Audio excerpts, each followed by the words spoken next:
lives of the Bangsamoro have gone a long way, perhaps more comfortable than how it was decades ago, all thanks to the struggle and sacrifices of the Mujahideen.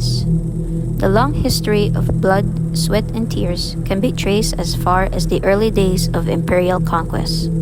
But one catalyst would go on to reshape the archipelago forever: the devastating story of the Jabida massacre.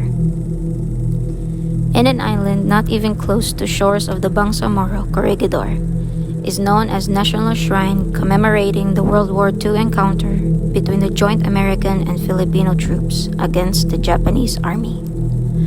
Popularly known as the Rock Island, Corregidor would go on to witness one of the most brutal killings in recent Filipino memory.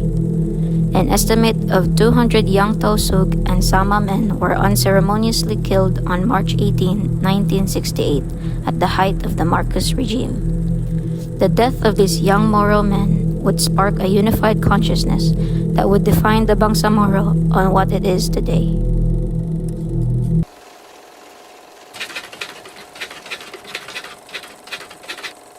The Marcos administration had a grand plan known as Operation Merdeka.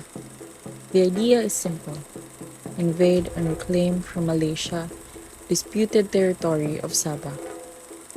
Merdeka is a Malay term for freedom. Unfortunately, the young victims of Jabida massacre experienced otherwise. Promised to be paid 50 pesos, be part of the Philippine Army, and being issued with high-powered firearms. The young Moros from Sulu were recruited to be part of this top-secret operation. The recruits were dubbed as Jabida, named after an alluring beautiful woman based on local Moro lore. And then, there was one. For some, the quote, "living to tell the tale," is an idiomatic expression, but not to the lone survivor of the Jabida massacre, Jiben Arula. Arula was widely known for sharing the dark story of the Jabida massacre. Accordingly, the recruits were trained in Camp Sofia in Sumunul, Tawi-Tawi around August to December 1967. On the 30th of December, they were boarded on a Philippine Navy vessel bound for Corridor. The recruits were told that it's time for Phase 2. The specialized training was in an abandoned hospital at the heart of Corridor. We received not a centavo. We were fed dried fish, and for coffee, we would use rice leftovers. The commanders were living in luxury, while we were living with almost nothing at all, Arula once told. The recruits noticed that the treatment has been unfair. The promised allowance was nowhere to be found, and the dried fish given to them was far from what their superiors were consuming.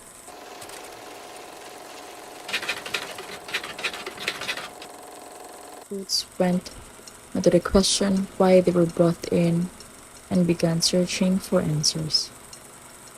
And they did.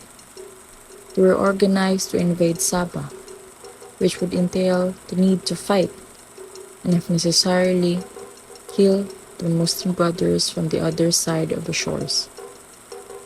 After discovering the dark intent, they immediately wrote a petition addressed to the late President Marcos, expressing the maltreatment and false promises committed by their commanding officers. The petition never reached the former president, and during the fateful day of March 18, 1968, the operation leads back to the recruits out of their respective barracks in batches of 12. The young men were executed by members of the Armed Force of the Philippines. Arula narrated that after hearing gunshots and seeing his comrades fall, he sprinted to the mountain and jumped off a cliff.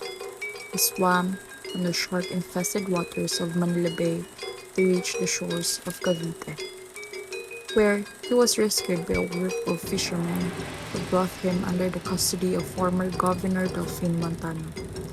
In a privileged speech at the Legislative Building, the late Senator Benigno Ninoy Aquino Jr.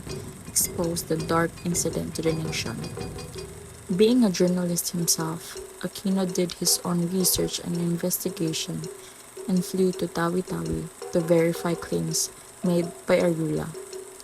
After Aquino's expose, young Moros from various universities took action and began demanding for justice.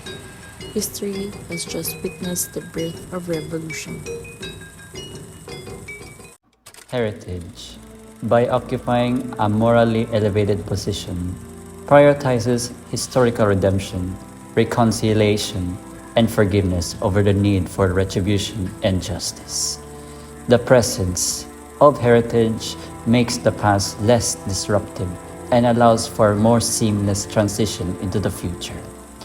What appears to be a truly significant and intriguing about the concept of heritage is not that it's politically motivated or power driven, as historians have frequently emphasized.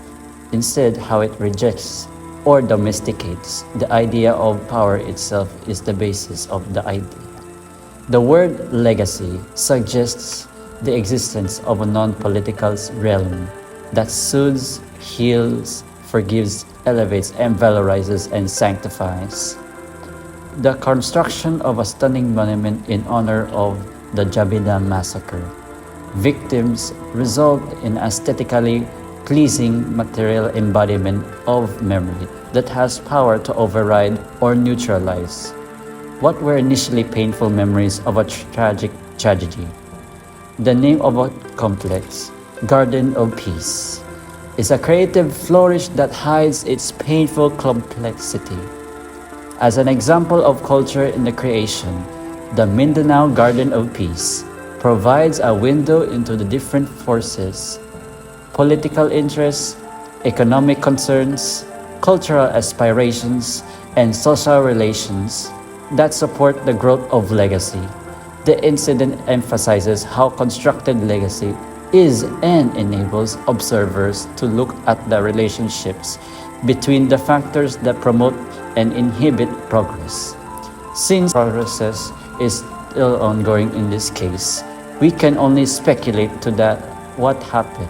One of several political factors that will have significant impact on how Mindanao Garden of Peace evolves over the next 50 years is effectiveness of current and upcoming freedom programs.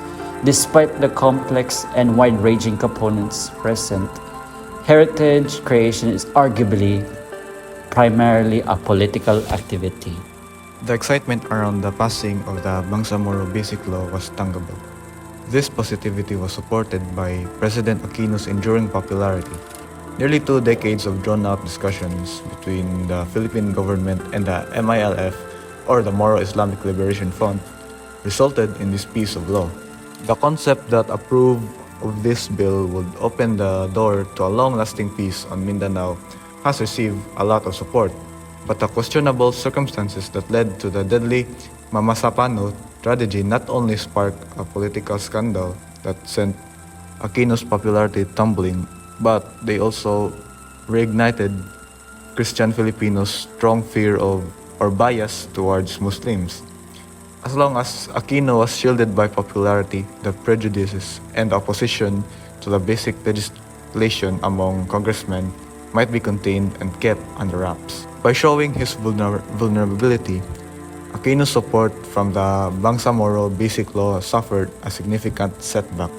As his term came to an end in June 2016 and the likelihood of his appointed successor's election decreased, there was a growing sense of despair regarding the possibilities for a Mindanao's peace solution.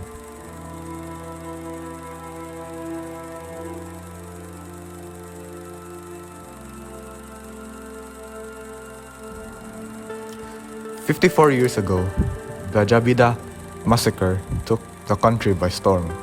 It paved the way towards a shared understanding of what it means to be Bangsamoro and what it means to fight for our right towards self-determination.